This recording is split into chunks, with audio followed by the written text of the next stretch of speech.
Ang debosyon natin mula sa kasama ni Jesus ngayong araw ng Huwebes, ika-29 ng Mayo, ay pinamagatang pag-aalaala sa ating halaga mula sa panulat ni Binibining Catherine Nemec ng Ohio, USA.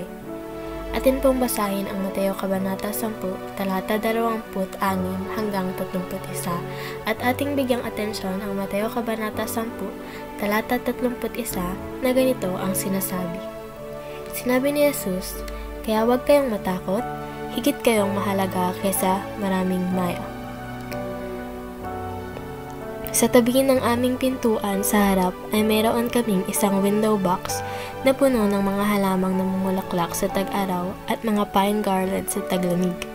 Isang araw, sinabi ng aking asawa na palagay niya ay may ibong gumawa ng pugad sa window box.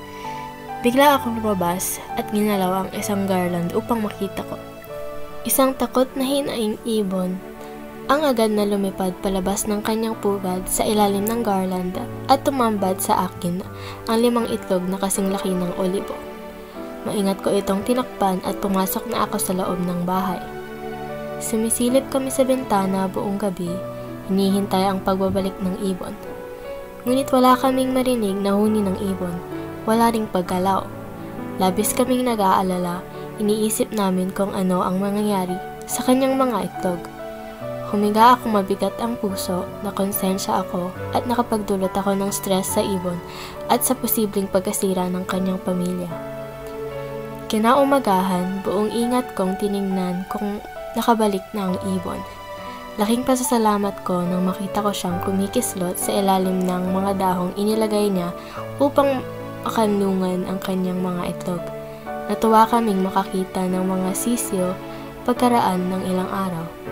Sa pamamagitan ng munting ibong iyon, pinaalala sa akin ng Diyos na kahit ang pinakamaliit na ibon ay mahalaga at kung gaano mas mahalaga ang bawat isa sa atin. Sa lahat ng kaabalahan sa buhay, nakakalimutan natin kung gaano tayo pinahahalagahan ng ating Ama sa langit. Kapag nabibigatan tayo ng takot, naaalala natin na tayo ay sa Diyos na magiliw na nag-iingat sa atin. Atin pong ipapanalangin sa araw na ito ang lahat ng nilalang na sang nilikha ng Diyos. Tayo po ay manalangin. Mapagmahal na Diyos, nagpapasalamat po kami sa iyong magiliw na pangangalaga. Tulungan mo po kaming pahalagahan ang lahat ng iyong nilikha tulad ng pagpapahalaga mo sa amin. Amen. At ang isipin ngayong araw, ako ay mahalaga sa Diyos higit kesa sa aking naiintindihan.